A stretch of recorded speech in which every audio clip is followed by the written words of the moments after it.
Hi, guys. Thank you so much for tuning in again today. So, today's topic is codependency, and it's gonna probably be the first of um, many videos on this topic, just because it's such a huge topic in this world, if you will, of narcissistic abuse. Um, it's just because I think a lot of the times codependent people, because they are codependent and a lot of the times very empathetic, they tend to end up with um, covert narcissistic people. Because the thing is a lot of the times, well, and borderline personality disordered people, because both of these personalities, they tend to and not always, but they tend, especially the covert narcissist, they tend to be the "oh, I'm a wounded animal" type of person, and of course, the empathetic, codependent person has been groomed since birth a lot of the times to want to help and to be the caretaker, which is probably what they've been used to with their own parents or guardians, and that's why they became codependent in the first place. So, my first experiences with a codependent person, is my mother. And just a small snippet of her background. Her mother is a closeted alcoholic, and um, thus when you have an addiction of any sort, and you have somebody who has a close, a spouse, could be child, any other family member, friends, that is sticking with them and is allowing them to continue even though they know that they have some kind of addiction, it's an enabler, but it's also somebody who is usually very codependent as well, just because they feel that, well, if I don't want them to fail, and I don't want them to die, and I don't want them to hit rock bottom. I can't do that, so I have to stick with them. So what I'm trying to say is that a lot of the times when you have someone with an addiction, you have somebody who's also with a codependent person, because that codependent person feels that they can save the addict. Now, this is also the same with a narcissistic person. Um, Narcissistic person and a borderline person, they, like I said, like to play the victim. And so a codependent person will see that and be very interested in helping them.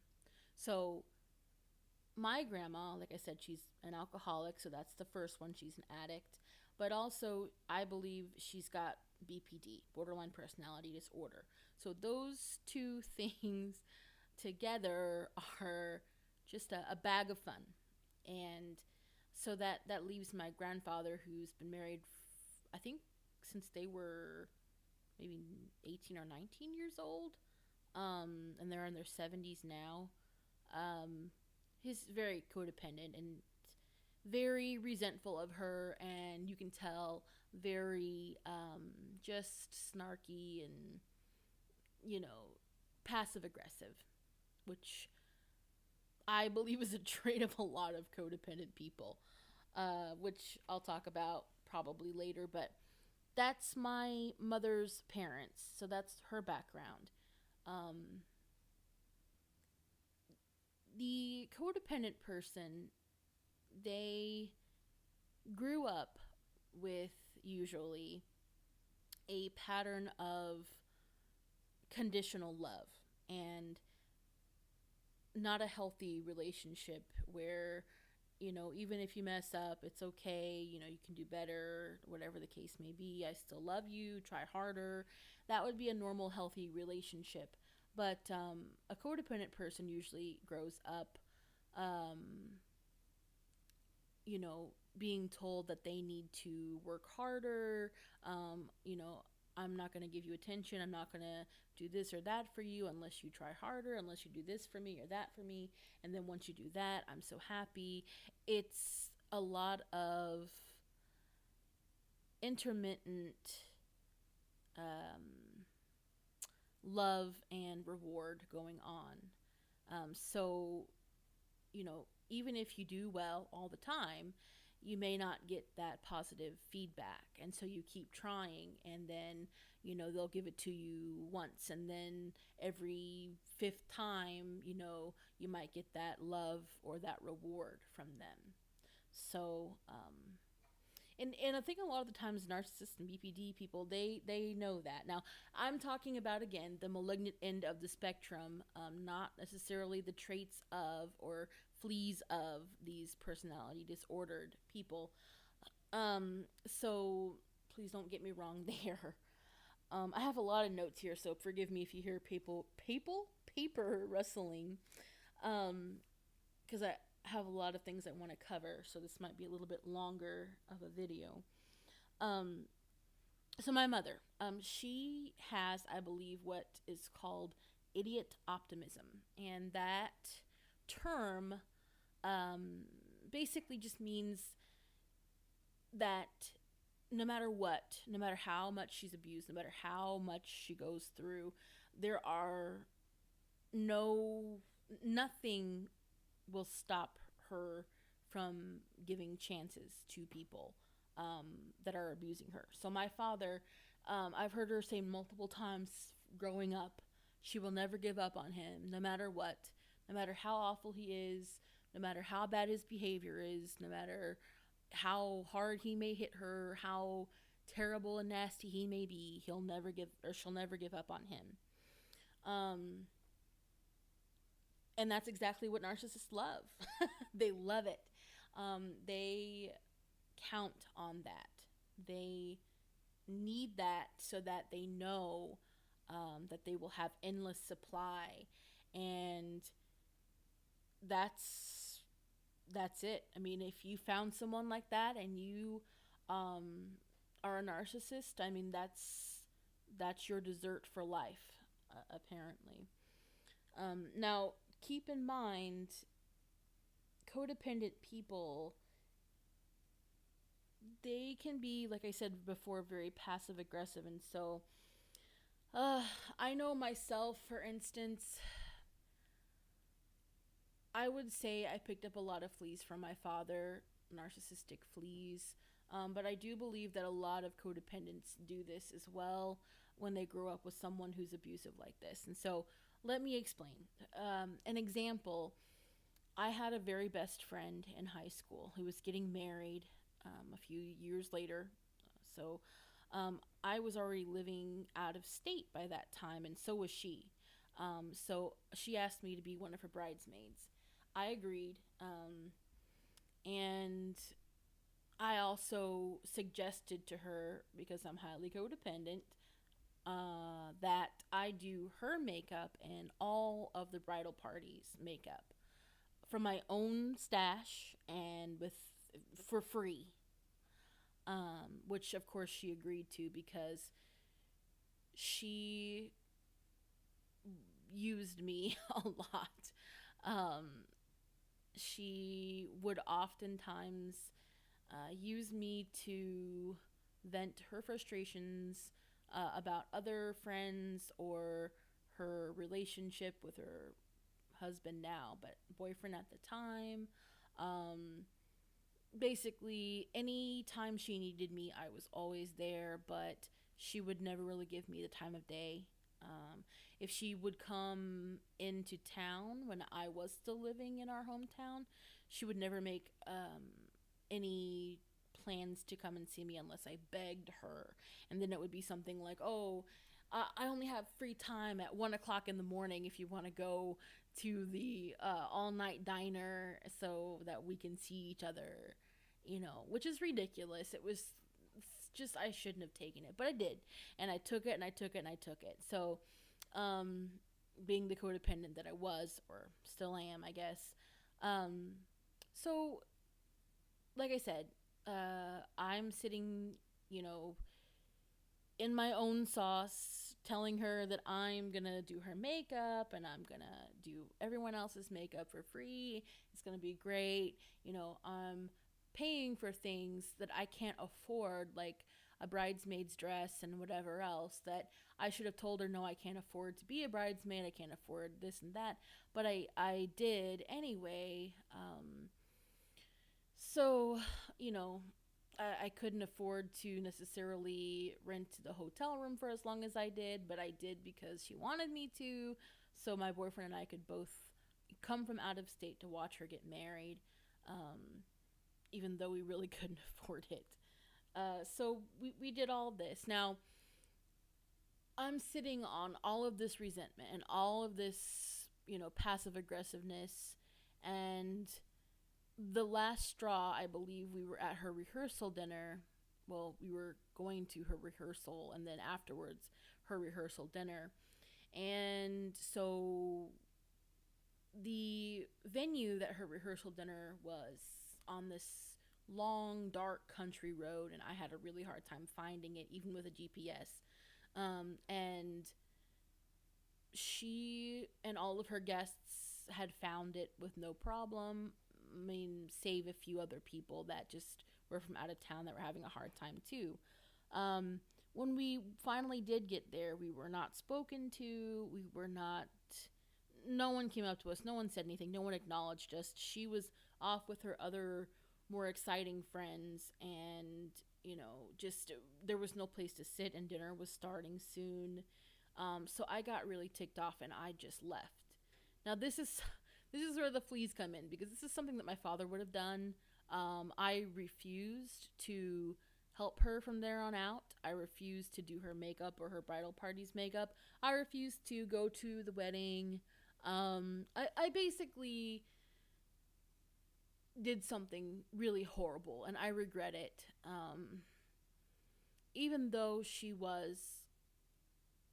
used me, and even though she was the way she was, I just, that's not who I am. I'm not that kind of person to do that to somebody, and I really regret doing that, and that was just the wrong time to end the friendship, because that's basically what I did. It was really dramatic. She pleaded with me, cried and begged and whatever for me to, do this and that. And really and truly, I think it was more about the makeup than anything else. I really don't think she valued me as a friend. But that's really neither here nor there. It just wasn't the right time, honestly. And I don't blame her. Anyone would feel that way. So that's what I mean by having fleas and being codependent. And I think a lot of people have that blowing up process. I remember my mom being like that. My boyfriend is like that. He's very codependent as well. I'm actually going to have him on here with me. We're going to kind of do like a interview scenario talking about codependency and other things like that, just because I think it would be interesting, and he kind of wants to help out with the channel. But it's to the point where you take and take and take and take and take all the crap that the abuser is putting out there, and then finally you can't take it anymore, and you just blow up, and you are really nasty, negative, and all that filth just spews out. It's a bad thing. It's a bad situation, and it's the dark side of codependency. I mean, the whole codependency is not a good thing anyway, but it's one of the more awful things that happen. I guess, I mean, there's just so much on this topic. Usually somebody that is codependent is going to have what Pete Walker, who I believe is a psychologist, he calls CPTSD. So if you're familiar with what PTSD is, which is post-traumatic stress disorder, CPTSD is complex post-traumatic stress disorder. What that is, it's when you are in a abusive situation, or a situation where you are repeatedly traumatized.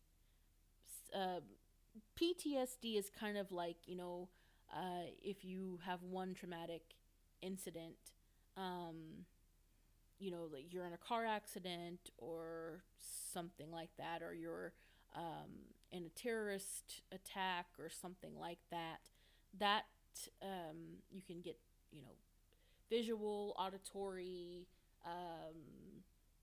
all kinds of flashbacks and things like that that may kind of be triggered by certain things. But when you have CPTSD, that's a little bit different. You might have what's called emotional flashbacks. That is tricky because you may not even realize that you're having a flashback. And kind of an example is, say you are having an argument with your spouse, and they may say something in a certain way that triggers you into feeling very vulnerable and scared the same way that you felt back originally when you were traumatized.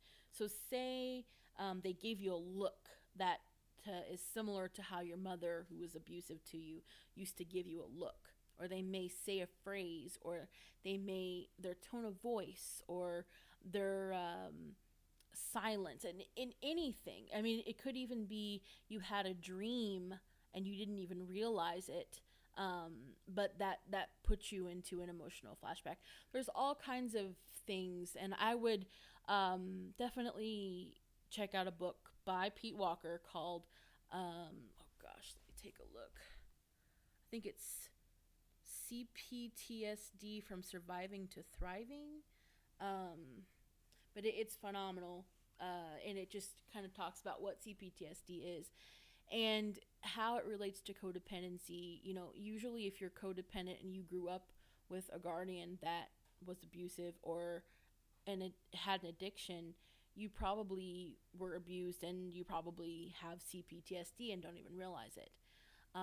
But there are a lot of people who, when they get triggered, they get very nasty. And it's because, I don't know if you've ever heard of this, but when you feel threatened, when you feel like your life is in danger, even if you're not in physical danger, your brain sometimes can't differentiate between physical danger, mental danger, like if someone is putting you down or gaslighting you or making you feel like crap. You will often go into fight or flight mode. Now, there's more than just fight or flight, but that is a stress response or a trauma response that basically is triggered in CPTSD. And so a lot of people, when they get triggered or they have that trauma, or they're having an emotional flashback, they may get very nasty, and they may just, that's a fight response. They may get snarky, they may get mad, they may get angry, they may even rage out, and that's because they were kind of taught that that's okay to do. But in reality, they're not necessarily trying to be nasty to the other person. They may just be trying to protect themselves. And I do think that a lot of codependent people, when they kind of come to that last straw where they're feeling very threatened and vulnerable, that is their response to that trauma being reawakened, to lash out and to get nasty and to kind of turn into their abuser, really. So it's interesting. Another thing I wanted to kind of hit on is, or touch on, maybe I shouldn't use the term hit on, is self-care.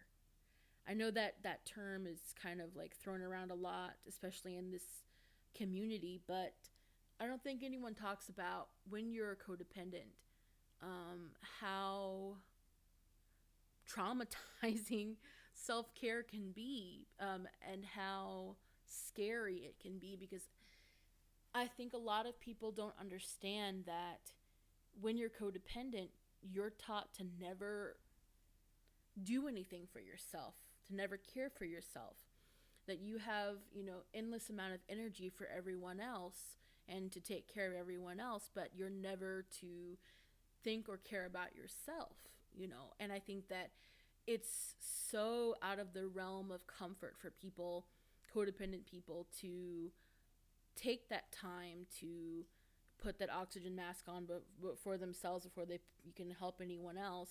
Kind of like, you know, how they tell you to do in an airplane. There's some kind of crazy thing going on. You know, it's very scary, and it's very like, well, I could never do that for myself. That's selfish. Um, that's it was hard for me. I quit my job because I was fried and frizzled out. Um, Even though it put a strain on my relationship with my boyfriend, and you know, two codependent people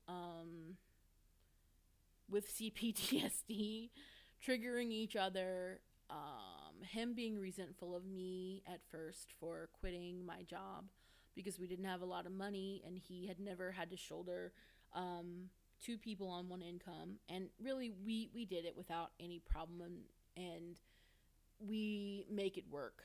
And that's been several years ago, and we're just fine now.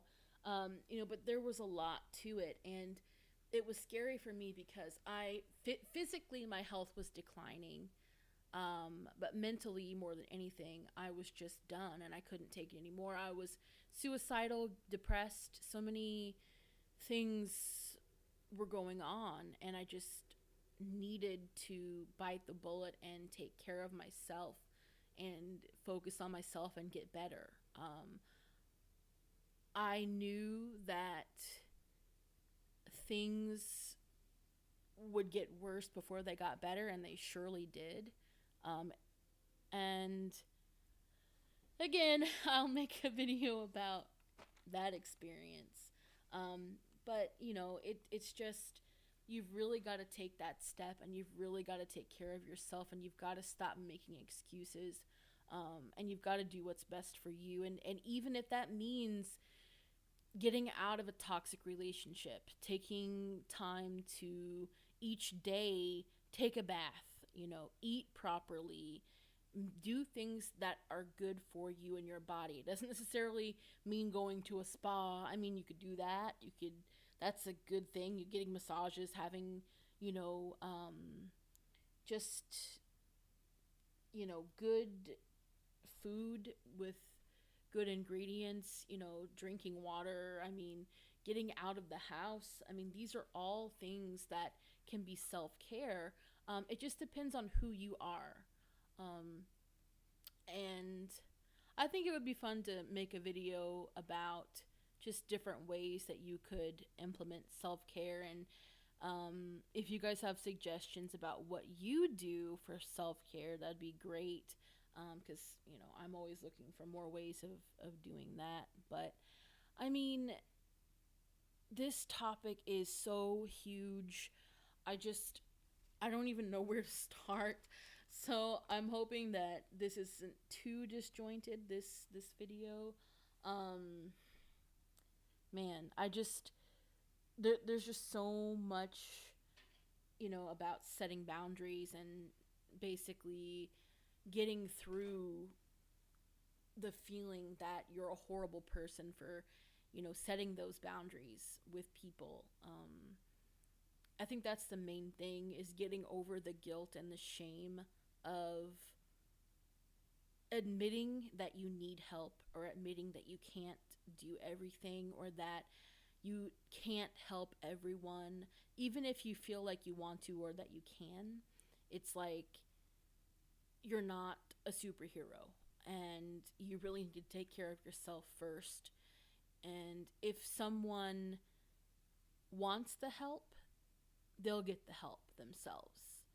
You can't push anyone to do anything that they don't want to do.